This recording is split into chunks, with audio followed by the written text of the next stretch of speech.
Women Who Run with the Wolves by Clarissa Pinkola Estes. Achieving fierceness. The little dog learns the names of the women one more time and races back to his master.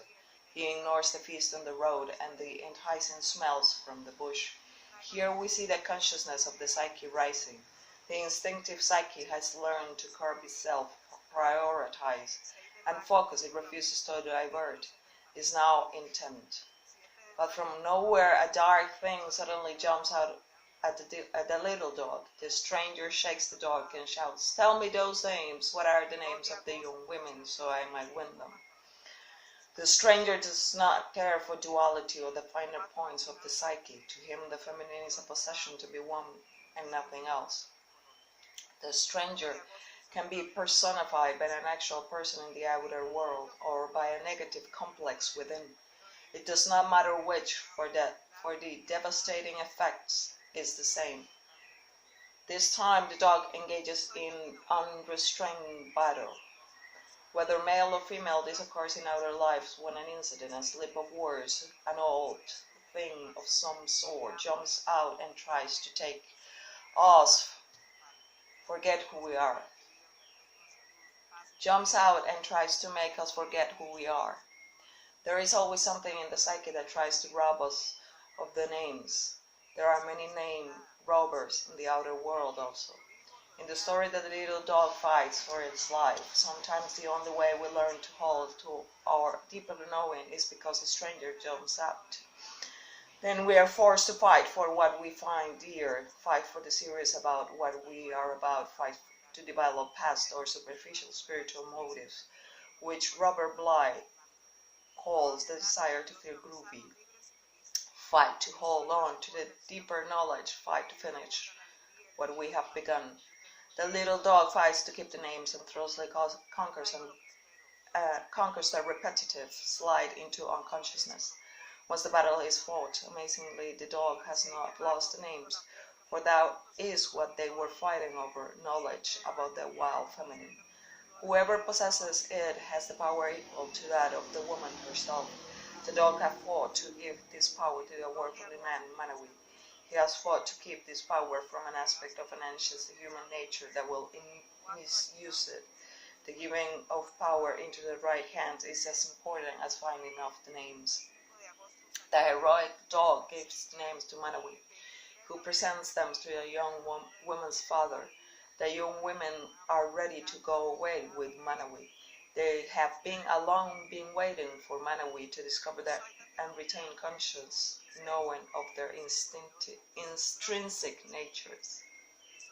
So we see that the two things which prevent progress in these matters are the distractions of one appetite and the dark stranger, this sometimes being the innate oppressor within the psyche and sometimes a person or a situation in the outer world. Regardless, each traveler knows innately how to defeat these looters and marauders. Keep hold of the names at all. The interior woman.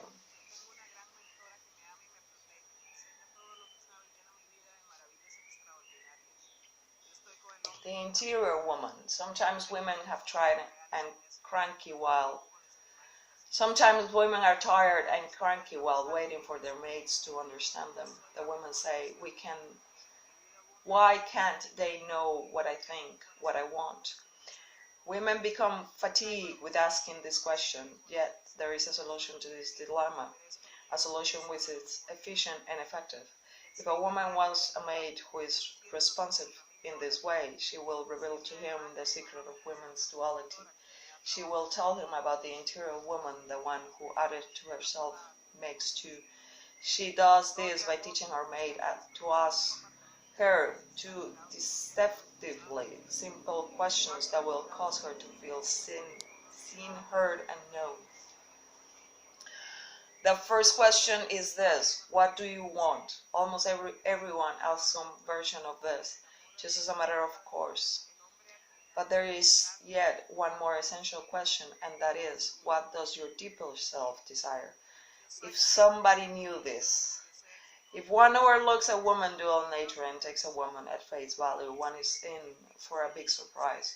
For when a woman's wildest nature rises from her depths and begins to assert itself, she often has interests, feelings, and ideas which are quite different from those she expressed before. To securely waive a relationship, a woman will also ask the same two questions of her mate. As women, we learn to call both sides of our nature and that of others as well. From the information we receive reciprocally and from both sides, we can very clearly determine what is valued most and how to respond accordingly. When a woman consults her own dual nature, she is in the process of looking, canvassing, taking soundings of material that is beyond consciousness and therefore often astonishing in content and process and most often very valuable. To love a woman, the mate must also love her untamed nature.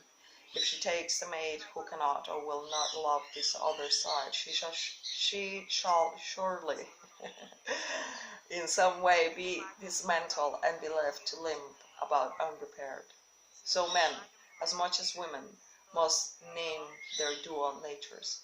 The most valued lover, the most valuable parent, the most valued friend, the most valuable wilderman is the one who wishes to learn.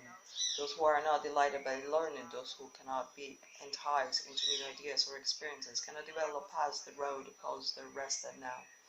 If there is one force which feeds the root of pain, it is the refusal to learn beyond this moment.